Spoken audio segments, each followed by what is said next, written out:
war does not discriminate. The worst affected are the innocent children. Oppression, persecution and tyranny have ravaged Afghanistan. 5 million Afghans sought shelter in Pakistan. These refugees live in poverty and squalor. Basic amenities such as water and food are a luxury. I'm appalled by the bad conditions, and I feel deep with my heart for the sake of the children. Most of them have never have a chance to live, and we have seen children there, 4 months old, who suffer from malnutrition, malaria, you name it, and how can they survive under such conditions? The conditions are very bad, very harsh, and even if I say heartbreaking conditions, I may not be exaggerating. In October 2001, SOS Kinderdorf International, based in Austria, asked SOS Pakistan to initiate an emergency relief program for Afghan refugee children. With the funds and generosity of SOS Kinderdorf and the SOS European associations, the Afghan relief program was established. There are 3 objectives to the program: health, education and recreation. The SOS Afghan Relief Program has focused on very well identified needs, which be it the UN or other NGOs did not cover. So there is a very effective niche that the SOS Afghan program has been able to identify and effectively work on.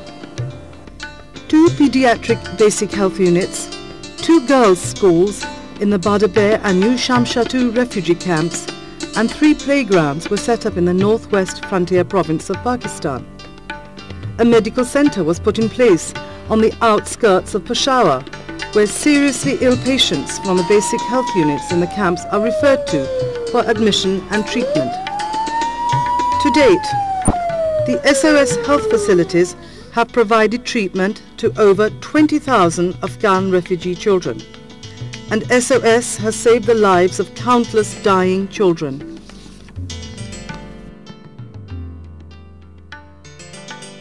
If you want to help children, especially children in such an appalling condition, SOS is the only help and the only real hope for survival. 350 girls who have never had the opportunity for education are now literate as a result of the SOS girls' schools in the camps. Then of course is the education, and that too the female education, because the Afghan community is otherwise not exposed to education. They were very willing to send their male children to the schools, but they were very shy of sending their female children to the schools. But with the devotion of the various NGOs and especially the SOS, the attitude, and then explaining to these refugee families, they have been getting encouraged, and the female education has also been picking up. The SOS girls' schools are unique. Books, uniforms, shoes and school supplies are provided free of cost. The students range between the ages of 4 and 13. These children have never been to school. The main subjects taught are mathematics, English, Persian and Pashto.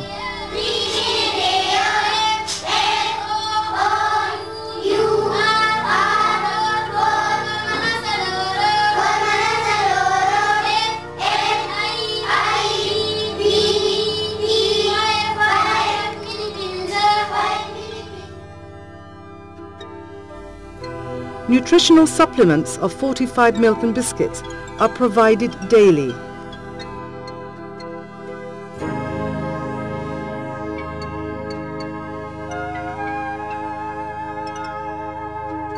Special classes are conducted on hygiene. The school has showers, allowing the girls to bathe 3 times a week. They are also deloused and dewormed every 3 months.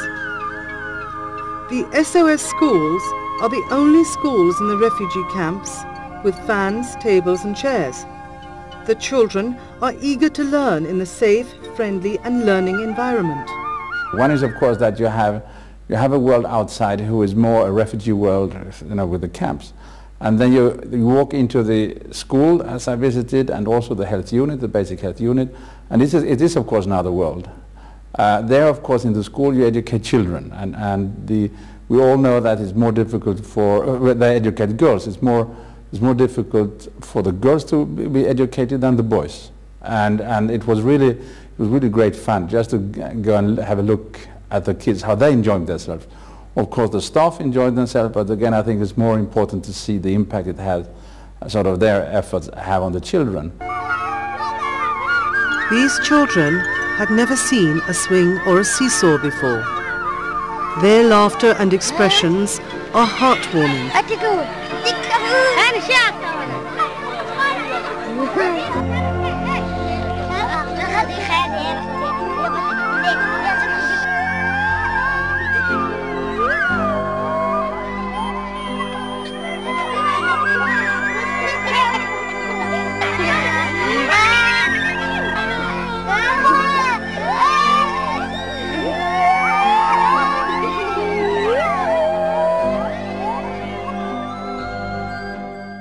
SOS gets involved in a project, and when it gets involved in a project, I think that they are making it a real success, and the standards that they are applying are high, adequate, not excessively high, but definitely adequate.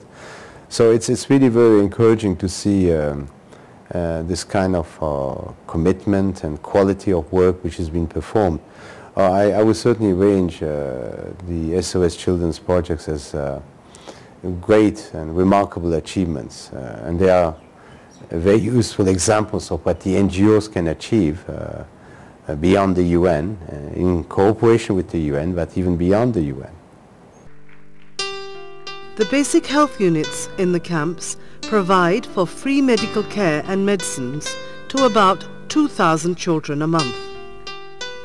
The children's ages range between newborns to 12-year-olds.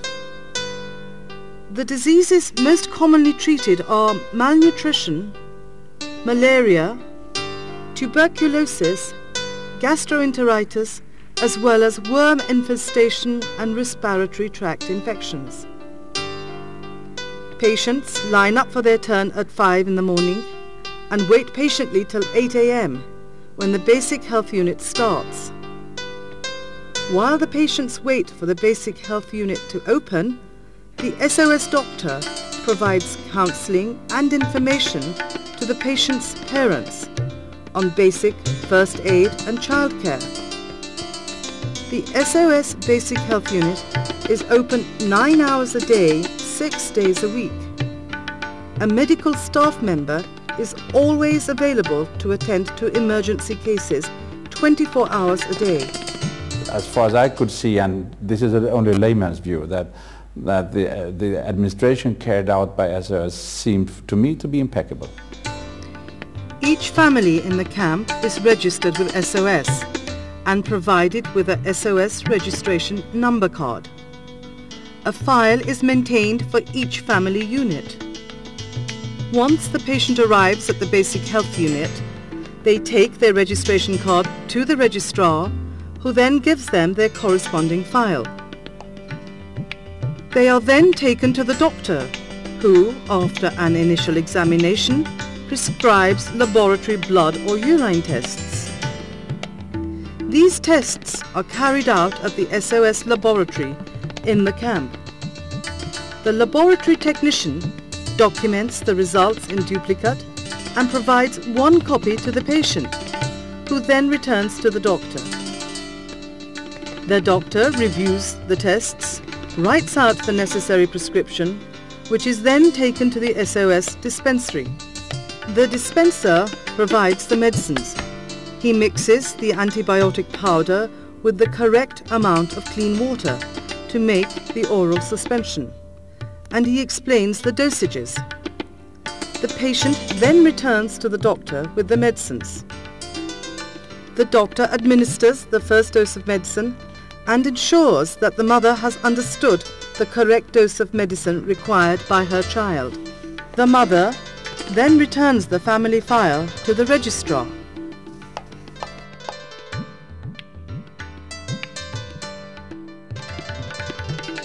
Serious medical cases are referred to the SOS Medical Center in Peshawar.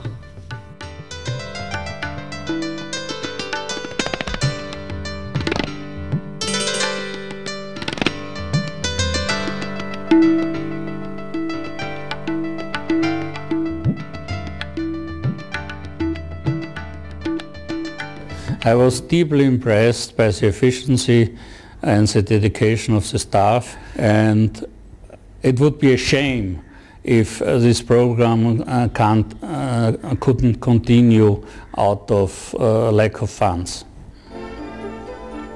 An inpatient SOS medical center for seriously ill patients is equipped with all the required facilities, including a comprehensive laboratory, an X-ray machine, ultrasound machine, electrocardiography, an intensive care baby unit with phototherapy machines and resuscitator. There is a commercial capacity kitchen and laundry. Most patients are under the age of 5, and the average stay is from 1 week to 2 months. 75% of the patients suffer from multiple diseases at a time, including malnutrition. Children requiring major surgery are referred to the main hospitals in Peshawar. SOS arranges for their free treatment and medication.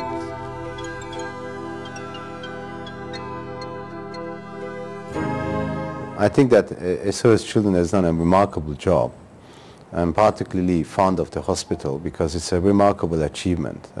In a matter of a few months, this hospital was put in place, and it is catering for really particularly destitute children, those who, for whom solutions are particularly difficult. And it's a very effective referral system which complements our programs, because we have only basic health units in camps, and for some of the treatment needed, these basic health units are not sufficient. So it's a very useful complement. And I was very much impressed by the devotion, the commitment of the staff, the way that the hospital is planned and managed, the way it operates. So it was really very encouraging to see such a facility. And one can only hope that similar facilities would be available in Afghanistan to help returning refugees. Referral patients from the camps are escorted from the refugee camps to the medical center, accompanied by their mothers. The patients and their mothers are provided clean clothes, delousing and a bath. The doctor records the patient's history and prescribes the necessary tests for an accurate diagnosis. Blood samples are provided to the laboratory.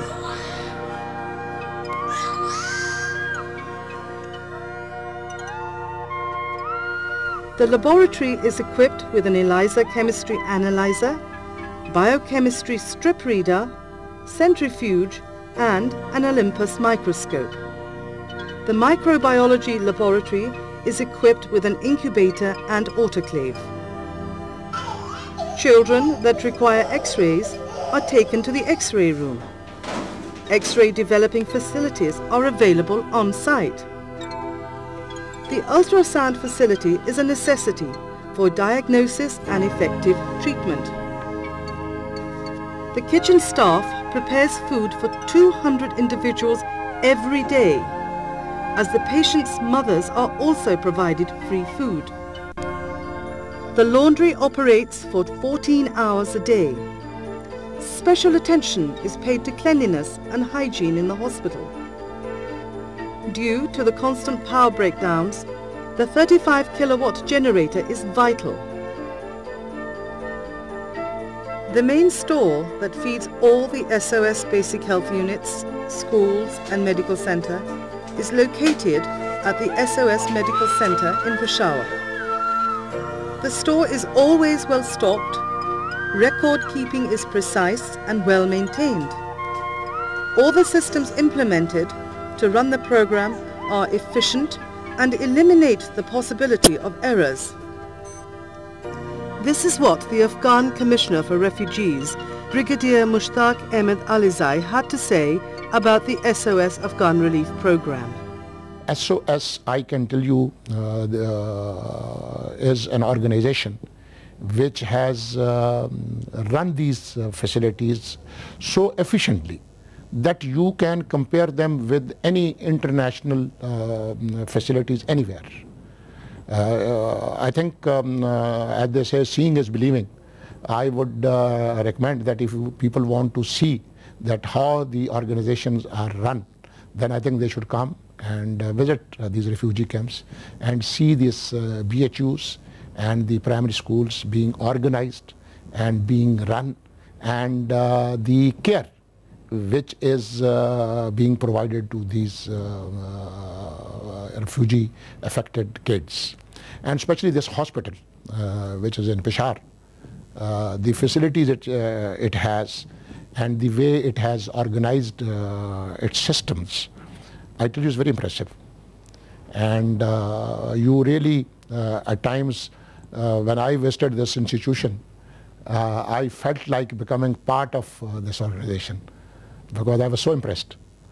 I said, I wish I could be part of this group, which is giving their everything, and they are sacrificing their comfort for the welfare of this community. And I think that's a great service. This is what Mr. Hashim Utkan, the representative to Pakistan for the United Nations High Commissioner for Refugees, had to say about the vital importance and necessity of the SOS Afghan Emergency Program. It's a very valuable contribution they are making at a time when the focus is again shifting from Afghan refugees to other crises. I think that is a very valuable program in the health and education sector. There will still be Afghan refugees in Pakistan for some time. One has to count with a large number of Afghan refugees still remaining in Pakistan. So there is certainly a need for this program. It's certainly a very valuable undertaking. I think that it fills important gaps in a large refugee situation, and particularly for the hospital. I think that it fills a gap that cannot be easily filled otherwise. So if that project were to disappear, I think that it will leave a very serious gap. And even with other referral hospitals we have in Peshawar, I don't think they will be able to accommodate the kind of patient that the SOS Children's Hospital is caring for in Peshawar. Security for the SOS staff, the patients and their mothers, as well as the girls' students, is a worrying concern. The patients, mothers and all the SOS students are full of praise and gratitude for the SOS projects. However, there is a constant threat and resentment towards the SOS team from unwanted reactionary and radical elements. The acting Afghan ambassador to Pakistan had this message for the donors and management of the SOS Afghan Relief Program. On three behalves, let me, as a father, as an Afghan refugee, as a governmental official, I would like to express my, gratitude, to SOS for the best work they are carrying on, they are doing it.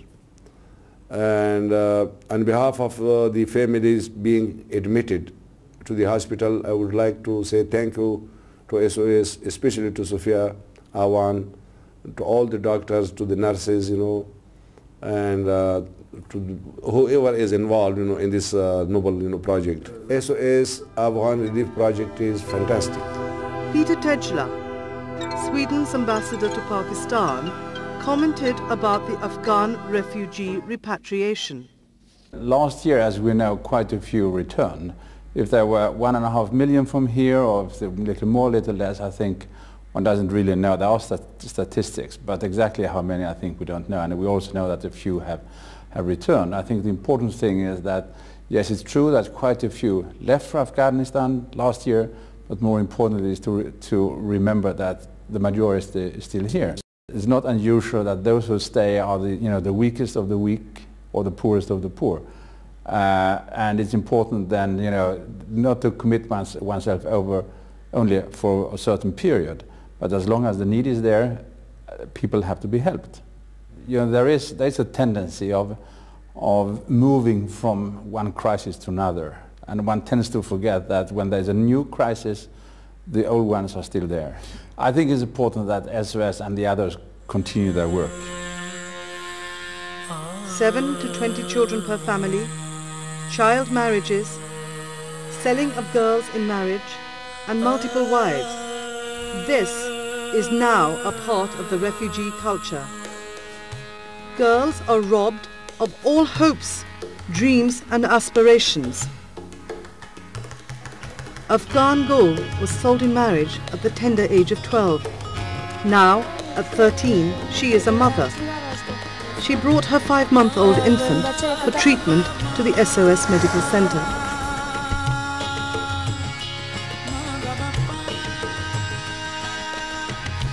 Budro was sold in marriage when she was only 11 years old.